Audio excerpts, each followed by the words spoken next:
wake that ass up. Early in the morning. The Breakfast Club. We are the Breakfast Club.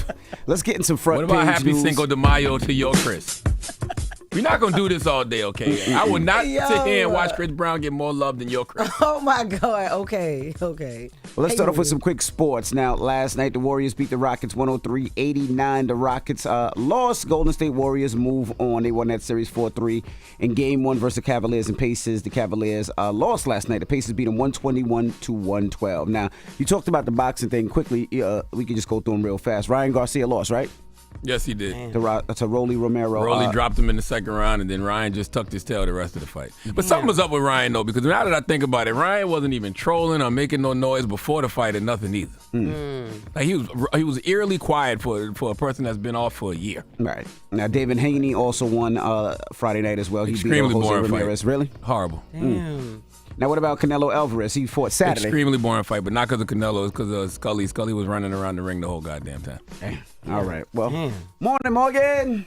Hey, y'all. Hey, good morning and happy Monday. How we feeling? We good? Wake up, girl. It's Chris Brown's birthday and Cinco de Mayo.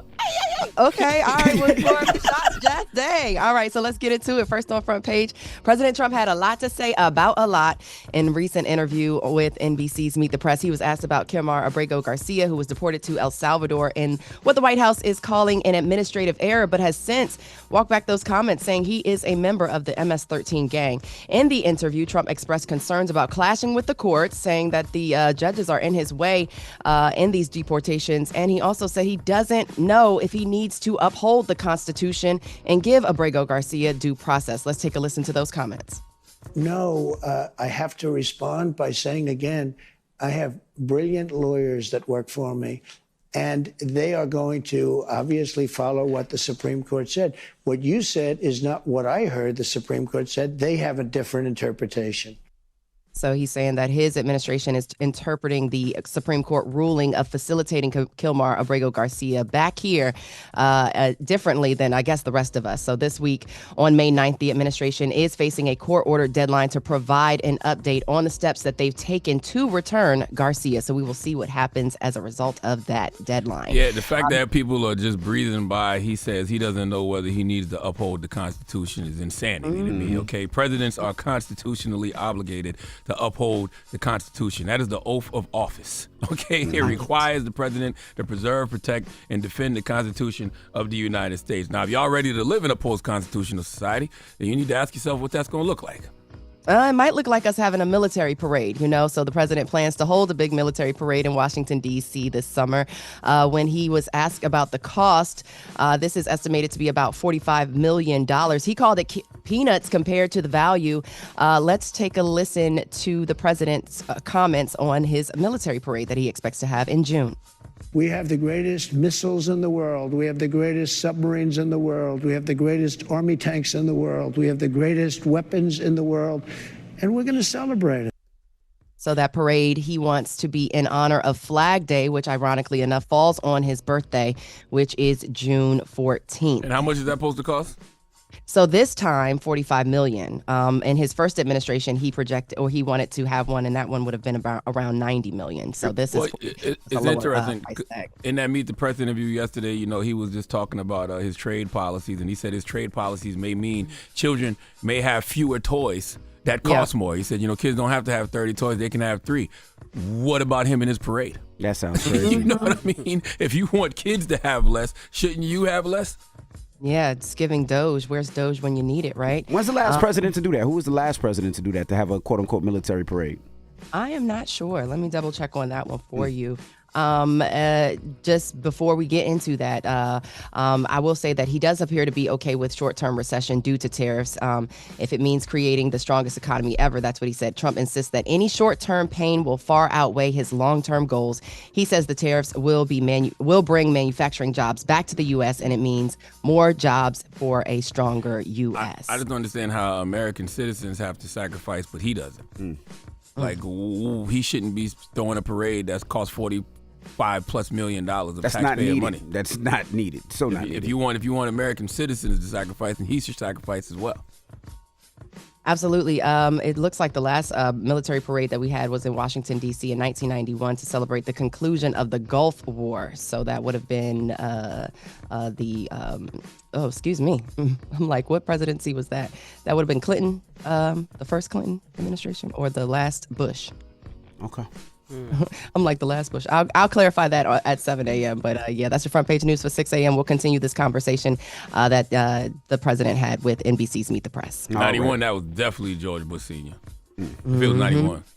Okay, the old Bush. Yes. All right. Everybody else, get it off your chest. 800-585-1051. If you need to vent, let us know how your weekend was, what you did. Again, 800-585-1051. It's the Breakfast Club. Good morning. Morning, everybody. It's DJ NV, Jess Hilarious, Charlamagne the Guy. We are the Breakfast Club.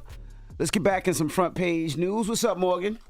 Yeah, so we were previously talking about President Trump's interview with NBC's Meet the Press, and in the last segment, we were trying to figure out the last president who had a military parade, and in fact, it was George H.W. Bush who had that last military parade in 1991 in the conclusion of the Gulf War, wanting to confirm that for the listeners and for you guys as well. But moving on, President Trump, in that interview, he said he will not remove Jerome Powell as the Federal Reserve Board chairman before his term ends.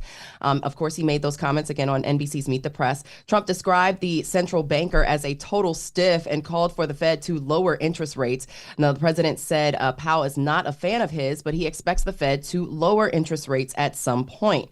The funny thing is what that also came up in the interview is whether or not this whole 2028 run is a real thing. He was asked about his organization website selling 2028 gear.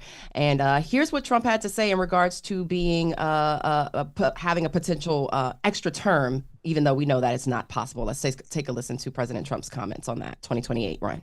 There are many people selling the 2028 hat. But this is not something I'm looking to do. I'm looking to have 4 great years. So many people want me to do it. I have never had requests so strong as that. But it's something that, to the best of my knowledge, you're not allowed to do. Yeah, so Trump added that he said he will only be a 2-term president and said he's only looking forward to 4 great years. Trump also noted that there are a lot of good Republicans that could be president in 2028. He mentioned J.D. Vance, Vice President J.D. Vance, but he also said he is not endorsing anyone at this current time. What do you guys think? He said Marco Rubio as well. I mean, the thing that I found interesting about that statement is he said, when he said that, he goes, I don't know if that's in the Constitution or not, or something to that effect. If it's even possible, I think he said something like that. And it's just interesting that, it's some things he knows he can't do, and it's some things he claims he doesn't know if he can do. Yes. Mm-hmm. And he's going to push that line and see what's happening with the courts. You're absolutely right. Let's switch gears. Former National Security Advisor Mike Waltz, he will face a tough confirmation hearing to become U.S. Ambassador to the United Nations. That's what Virginia Democratic Senator Mark Warner told CNN State of the Union. Let's take a listen to his comments. I think it will be a brutal confirmation hearing. Waltz at least acknowledged a bit of a mistake. I think he's going to have tough questions, not only from Democrats, but from Republicans. Yeah, so the administration is saying that he was not fired, but instead promoted in a sense. Now, Waltz faced scrutiny and backlash for mistakenly adding a reporter to that Signal group chat that discussed plans for a military strike in his former role as National Security Advisor. And that seemingly has happened more than once. Not to his fault, but, just hex up. Anyways, moving on. Trump said that in the interim, Secretary of State Marco Rubio will serve as National Security Advisor while continuing his strong leadership at the State Department as the Secretary of State. Yes. So, and just wrapping things up, I think this is an important story. I mentioned it last week, but it is in effect, I would say immediately effective today, according to this. Federal officials say the government will begin collecting defaulted student loan payments starting today.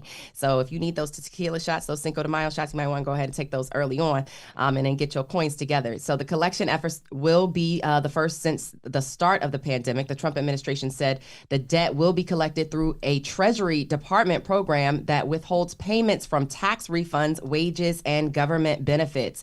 So they're coming for all the pockets, okay? The U.S. Department of Education has not collected loan payments since March of 2020. Officials say that in the last 5 years, student debt has risen over $1 trillion.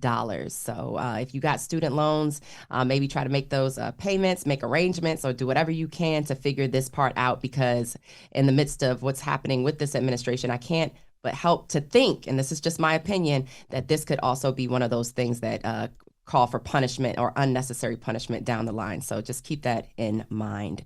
And that's your front page news. You guys can follow me on socials at Morgan Media. And for more news coverage, follow at Black Information Network. Download the free iHeartRadio app and visit us at BINnews.com. Thank y'all. Make it a great make it a great Monday. Make it a great Monday. Have a great week. Thank you, Morgan. Thank you, Morgan. I never know what day it is. Good Lord. Wake that ass up. Early in the morning. The Breakfast Club.